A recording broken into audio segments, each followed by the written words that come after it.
નમસ્તે મિત્રો, જય શ્રી કૃષ્ણ. મારી ચેનલમાં આપનું હાર્દિક સ્વાગત છે. આજે આપણે બનાવીશું ટેસ્ટી અને કુરકુરા વેજીટેબલ પકોડા. તો ચાલો મિત્રો આપણે સ્ટાર્ટ કરીએ રેસીપીને. પકોડા બનાવવા માટે મેં જરૂરી સામગ્રી લઈ લીધી છે. કોબીને છીણી લીધું છે, ગાજર છે, સમારેલી ડુંગળી છે, પાલક છે અને આ એક બાઉલ છીણેલા બટેટા છે. શાકભાજીનું પ્રમાણ તમે ઓછું વધુ કરી શકો છો. મેં બટેટા અને કોબીનું પ્રમાણ વધારે લીધું છે. હવે બધા શાકભાજીને આપણે એક બાઉલમાં મિક્સ કરીશું.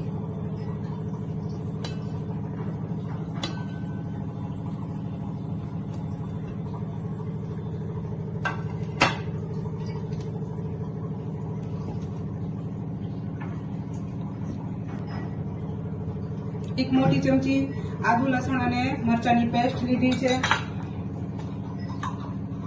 એક ચમચી મરી નાખીશું. એક ચમચી ધાણા જીરું નાખીશું. સ્વાદ અનુસાર મીઠું નાખીશું અને કોથમીર નાખીશું. એક વાટકી મેં ચણાનો લોટ લીધો છે.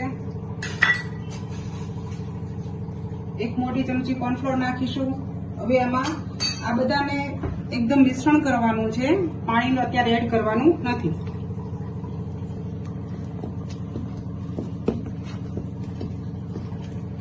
જો મિત્રો, બેટરને આ રીતે થીક રાખવાનું છે. ભજીયા બનાવીએ એટલો ચણાના લોટનો ઉપયોગ કરવાનો નથી. આપણે કોર્નફ્લોર નાખ્યો છે તેનાથી આપણે જે આ પકોડાનું ઉપરનું પણ છે ને એકદમ સરસ ક્રિસ્પી બનશે. હવે આપણે એને ફ્રાય કરી લઈશું. તો મિત્રો, તેલ આવી ગયું છે. હવે આપણે પકોડાને ફ્રાય કરી લઈશું. પકોડાને લો ટુ મીડિયમ ફ્લેમ ઉપર જ ફ્રાય કરવાના છે. જો ફાસ્ટ ફ્લેમ ઉપર ફ્રાય કરીશું તો ઉપરથી દાજી જશે, એટલે કે બળી જશે અને અંદરથી કાચા રહેશે.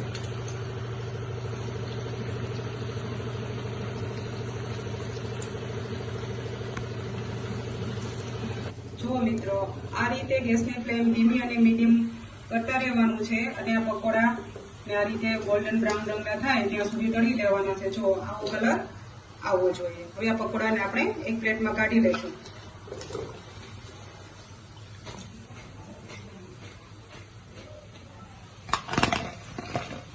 જો મિત્રો, એકદમ કુરકુરા થયા છે. અવાજ પણ આવી રહ્યો છે. જો બહારથી એકદમ ક્રિસ્પી અને અંદરથી એકદમ સોફ્ટ નરમ. જો મિત્રો, પકોડા ખાવા માટે રેડી છે. પકોડાને તમે ચટણી સાથે ખાઈ શકો છો.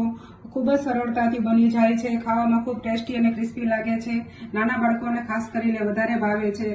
જો તમને મારી રેસીપી ગમી હોય તો મારી ચેનલને સબસ્ક્રાઇબ, શેર અને લાઇક જરૂર કરજો.